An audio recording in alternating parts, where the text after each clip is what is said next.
18 अलग अलग पैसों के लोगों को इससे जोड़ा गया।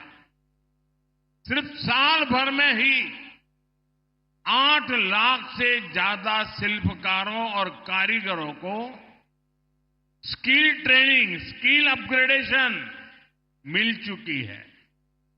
अकेले महाराष्ट्र में ही 60,000 से ज्यादा लोगों को ट्रेनिंग मिली है। इसमें कारीगरों को मॉडर्न मशीनरी और डिजिटल टूल्स जैसी नई टेक्नोलॉजी भी सिखाई जा रही है। अब तक 6.5 लाख से ज्यादा विश्वकर्मा बंधुओं को आधुनिक उपकरण भी उपलब्ध कराए गए हैं।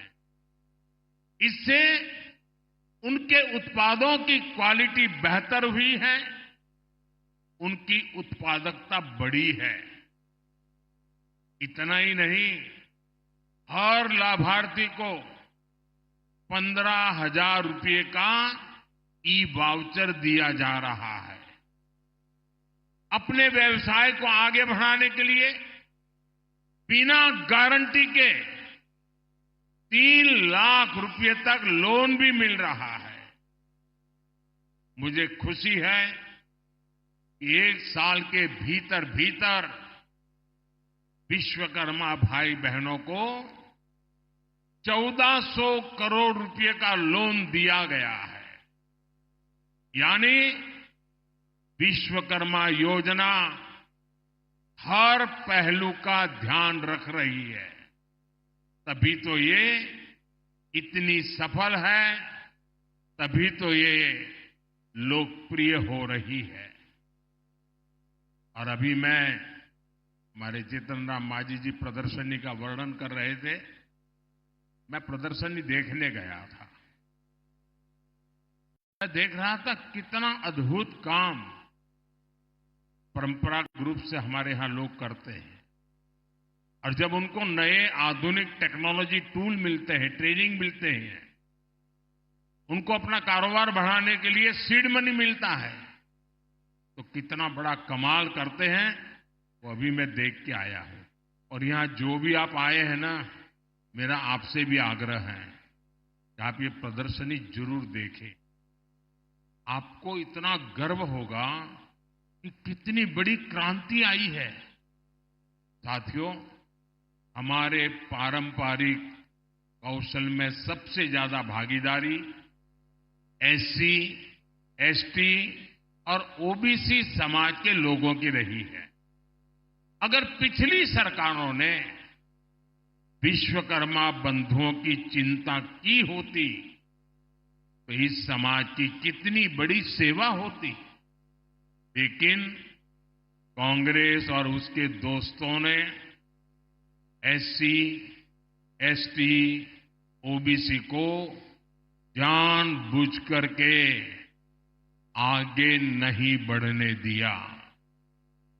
हमने सरकारी सिस्टम से कांग्रेस की इस दलित पिछड़ा विरोधी सोच को खत्म किया है।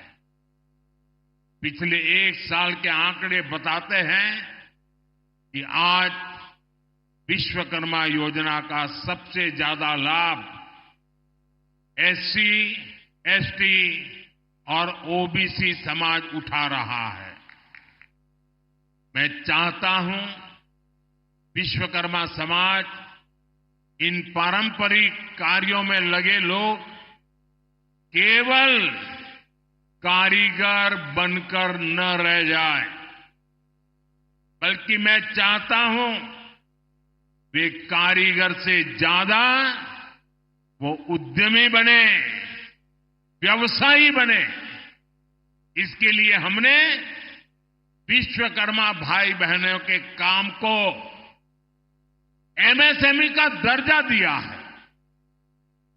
1 डिस्ट्रिक्ट 1 प्रोडक्ट और एकता मॉल जैसे प्रयासों के जरिए पारंपरिक उत्पादों की मार्केटिंग की जा रही है।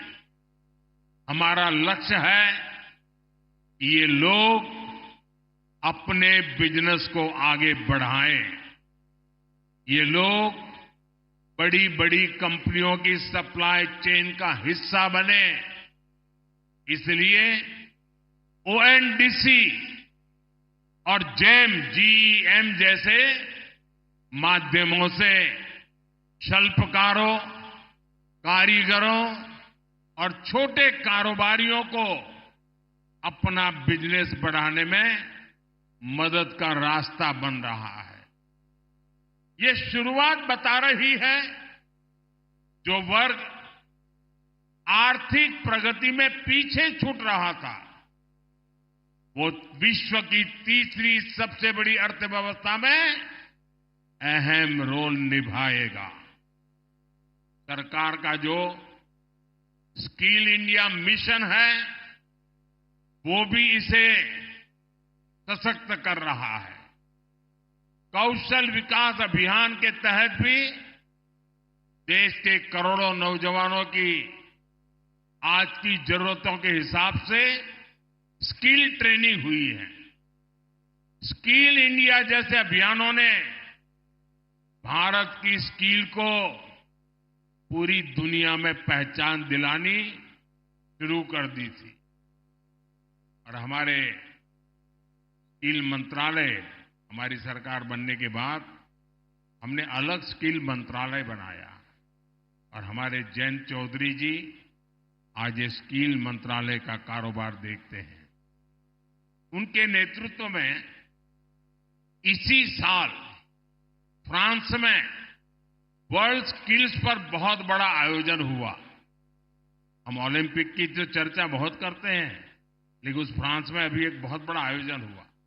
इसमें स्किल को लेकर के हमारे छोटे छोटे काम करने वाले कारीगर और उन लोगों को भेजा गया था और इसमें भारत ने बहुत सारे अवार्ड अपने नाम किए हैं। ये हम सबके लिए गर्व का विषय है।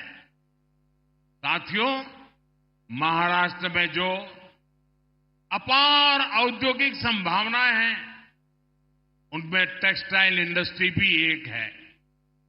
विदर्भ का ये इलाका ये हाई क्वालिटी कपास के उत्पादन का इतना बड़ा केंद्र रहा है, लेकिन दशकों तक कांग्रेस और बाद में महाअगाड़ी सरकार ने क्या किया?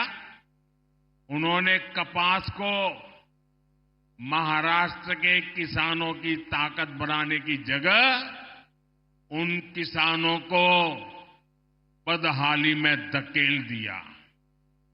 ये लोग केवल किसानों के नाम पर राजनीति और भ्रष्टाचार करते रहे।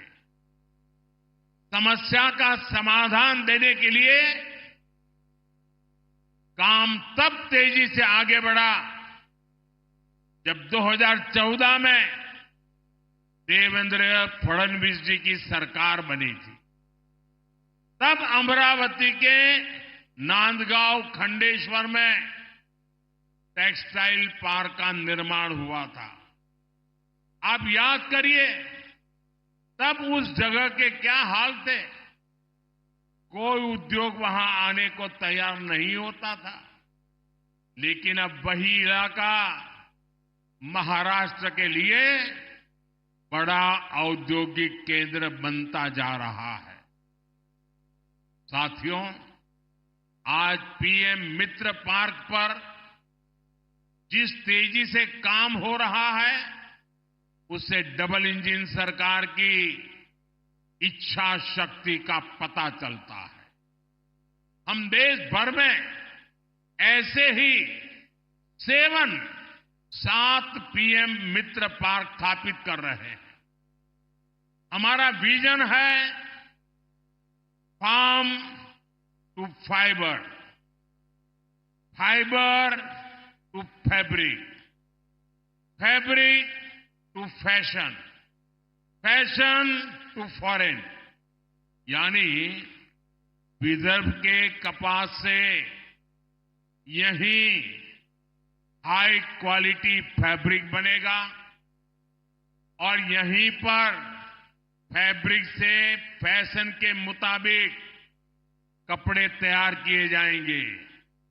ये फैशन विदेशों तक एक्सपोर्ट होगा। इससे किसानों को खेती में होने वाला नुकसान बंद होगा। उन्हें उनकी फसल की अच्छी कीमत मिलेगी, उसमें वैल्यू एडिशन होगा। अकेले पीएम मित्र पार्क से ही यहां 8 से 10 हजार करोड़ रुपए के निवेश की संभावना है। इससे विदर्भ और महाराष्ट्र में युवाओं के लिए रोजगार के 1 लाख से ज्यादा नए अवसर बनेंगे। यहां दूसरे उद्योगों को भी बढ़ावा मिलेगा। नई सप्लाई चेन्स बनेगी, देश का निर्यात बढ़ेगा, आमदनी बढ़ेगी। और भाई और बहनों, इस औद्योगिक प्रगति के लिए जो आधुनिक इंफ्रास्ट्रक्चर और कनेक्टिविटी चाहिए, महाराष्ट्र उसके लिए भी तैयार हो रहा है। नए हाईवेज, एक्सप्रेसवेज, समृद्धि महामार्ग, वाटर और एयर कनेक्टिविटी का विस्तार, महाराष्ट्र नई औद्योगिक क्रांति के लिए कमर कस चुका है। साथियों, मैं मानता हूं महाराष्ट्र की बहुआयामी प्रगति का अगर कोई पहला नायक है तो वो है यहां का किसान। जब महाराष्ट्र का, विदर्भ का किसान खुशहाल होगा तभी देश भी खुशहाल होगा। इसलिए हमारी डबल इंजन सरकार मिलकर किसानों की समृद्धि के लिए काम कर रही है। आप देखिए, पीएम किसान सम्मान निधि के रूप में केंद्र सरकार 6,000 रुपये किसानों के लिए भेजती है। महाराष्ट्र सरकार उसमें 6,000 रुपया और मिलाती है।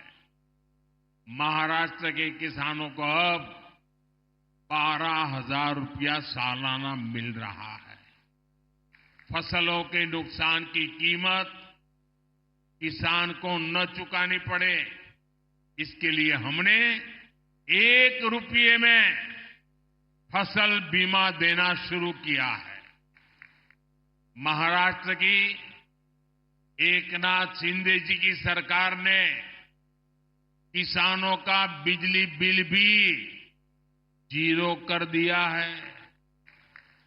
इस क्षेत्र में सिंचाई की समस्या के समाधान के लिए हमारी सरकार के समय से ही कई प्रयास शुरू हुए थे, लेकिन बीच में ऐसी सरकार आ गई जिसने सारे कामों पर ब्रेक लगा दिया। इस सरकार ने फिर से सिंचाई से जुड़े प्रोजेक्ट्स को गति दी है। इस क्षेत्र में करीब 85,000 करोड़ रुपए की लागत से वैनगंगा, नलगंगा नदियों को जोड़ने की परियोजना को हाल ही में मंजूरी दी गई है।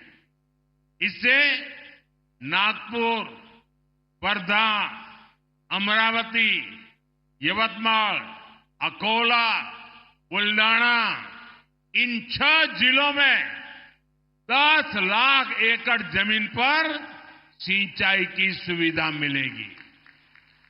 साथियों, हमारे महाराष्ट्र के किसानों की जो मांगे थी, उन्हें भी हमारी सरकार पूरा कर रही है। प्याज पर एक्सपोर्ट टैक्स 40% से घटाकर 20% कर दिया गया है। खाद्य तेलों का जो आयात होता है, उस पर हमने 20% टैक्स लगा दिया है। रिफाइंड सोयाबीन, सूर्यमुखी और पाम ऑयल पर कस्टम ड्यूटी को 12.5% से बढ़ाकर 32.5% कर दिया है। इसका बहुत फायदा हमारे सोयाबीन उगाने वाले किसानों को होगा।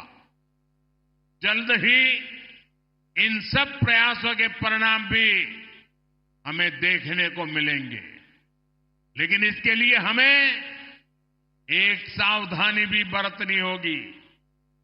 जिस कांग्रेस पार्टी और उसके दोस्तों ने किसानों को इस हालत में पहुंचाया, बर्बाद किया, हमें उन्हें फिर मौका नहीं देना है, क्योंकि कांग्रेस का एक ही मतलब है झूठ, धोखा और बेईमानी।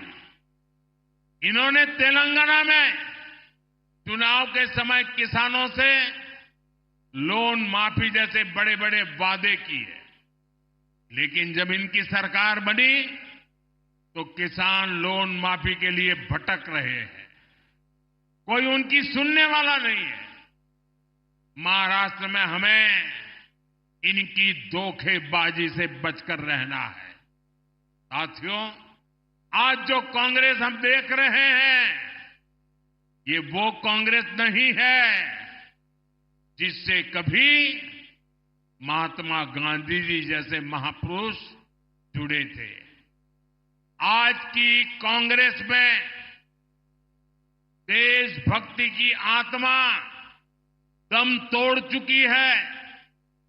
आज की कांग्रेस में नफरत का भूत दाखिल हो गया है। आप देखिए, आज कांग्रेस के लोगों की भाषा, उनकी बोली विदेशी धरती पर जाकर उनके देश विरोधी एजेंडे, समाज को तोड़ना, देश को तोड़ने की बात करना, भारतीय संस्कृति और आस्था का अपमान करना, ये वो कांग्रेस है जिसे टुकड़े टुकड़े गैंग और अर्बन नक्सल के लोग चला रहे हैं। आज देश की सबसे बेईमान और सबसे भ्रष्ट कोई पार्टी है तो वो पार्टी कांग्रेस पार्टी है। देश का सबसे भ्रष्ट परिवार कोई है तो वो कांग्रेस का शाही परिवार है। साथियों, जिस पार्टी में हमारी आस्था और संस्कृति का जरा सा भी सम्मान होगा, वो पार्टी कभी गणपति पूजा का विरोध नहीं कर सकती। लेकिन आज की कांग्रेस को गणपति पूजा से भी नफरत है। महाराष्ट्र की धरती गवाह है, आजादी की लड़ाई में लोकमान्य तिलक के नेतृत्व में गणपति उत्सव भारत की एकता का उत्सव बन गया था।